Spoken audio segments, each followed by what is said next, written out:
Bonjour à toi qui aura l'occasion de m'écouter, de tomber sur cette vidéo. Je te dis bonjour et je te bénis de la part de notre Seigneur Jésus-Christ. Alors, j'ai souhaité partager avec vous, avec toi qui aura l'occasion de m'entendre, de m'écouter. Je m'aurais te raconter la vie d'une famille en Israël, chez les Hébreux. Il y avait une famille de 4 personnes, dont le père, il s'appelle Isaac, la maman au nom du Rebecca, et ils ont eu 2 fils jumeaux qui étaient Ésaü et Jacob. Alors nous savons bien que les jumeaux, il y a toujours un qui vient en premier et l'autre qui vient en second. Donc, c'est qui va nous indiquer qu'il y a le né et il y a le deuxième de la famille. Alors, Ésaü, lui, par contre, il était aîné et Jacob, il était les seconds. Alors, dans la coutume hébreu, les droits à l'héritage, à l'autorité de la famille, ça revenait toujours au fils aîné, qui était d'ailleurs Ésaü, qui est venu en premier au monde. Alors, qu'est-ce qu'il y a eu après? L'histoire nous raconte dans le livre de Hébreux 12, chapitre 16 jusqu'à 17. Ésaü, à cause de vouloir manger, je pense qu'il avait beaucoup faim, il a voulu manger et il avait trouvé son frère Jacob en train de manger.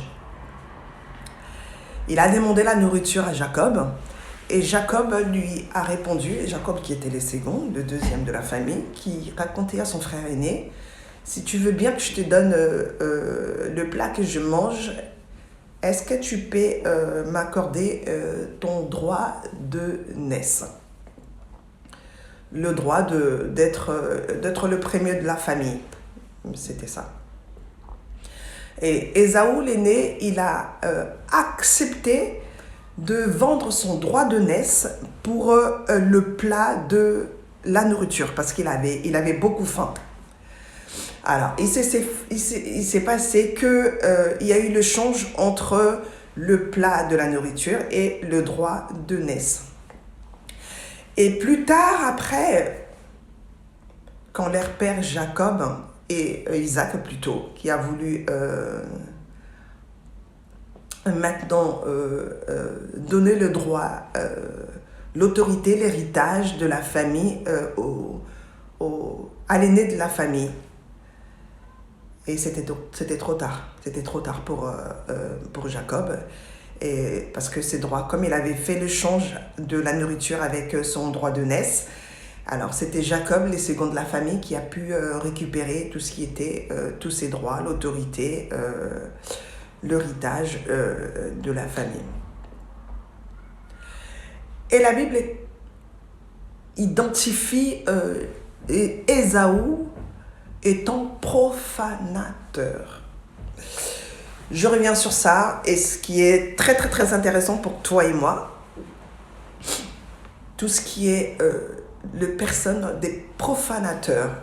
Alors, le profanateur qui vient juste du contexte profane qui veut tout simplement dire tout ce qui englobe les biens de ces mondes, tout ce qui est de matériel. C'est le profane, c'est être profanateur, c'est juste de sortir du contexte tout ce qui est sacré. Vous sortez dans tout ce qui est sphère sacrée, et tout ce qui est sacré, c'est la vie de l'homme. La vie de l'homme, elle est sacrée, elle a plus d'importance aux yeux de Jésus-Christ, aux yeux de notre Seigneur Jésus-Christ, aux yeux de l'Éternel. La vie de l'homme, elle est très, très, très, très sacrée. Raison pour laquelle nous voyons dans la Bible nous dit dans le livre de Marc 8, 36, si vous descendez jusqu'en bas, que peut donner à l'homme en échange de sa propre vie.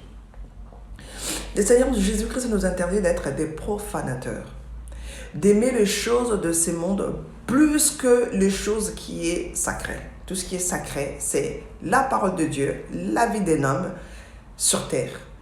La vie d'un homme, elle est très, très, très, très, très sacrée. Vous aimez par exemple tout ce qui est les biens de ces mondes, les maisons, les voitures, tout ce qui est les luxes, tout ce qui englobe, qui tire, qui frappe aux yeux. Et pour toutes ces choses, hein, vous êtes prête à s'échanger de ces choses, de votre vie qui est sacrée, de votre vie qui est très, très, très important aux yeux de l'Éternel. Dieu nous interdit tout ça. La parole de Dieu nous interdit tout ça. D'être de profanateurs. Et si vous lisez bien dans la Bible, dans le livre de Exode, chapitre 6, versets 5 à 6, la Bible dit « Tu aimeras ton Dieu de tout ton cœur, de toute ton âme, de toute ta force et de tout même ton pouvoir. » Mes frères, mes sœurs, aimez les choses de Dieu. Aimez la parole de Dieu. Aimez Jésus-Christ. Croyez en Jésus. Aimez la parole de Dieu. Conservez votre vie. La vie d'un homme, elle est très, très, très, très sacrée. Je l'ai toujours dit dans mes vidéos que j'ai fait auparavant.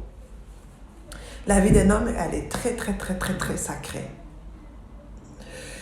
Cette vie que nous voyons aujourd'hui, les corps, la chair qui englobe les corps, elle est éphémère et passagère, elle retournera à la poussière sur la terre. Mais il y a encore une autre vie après la mort.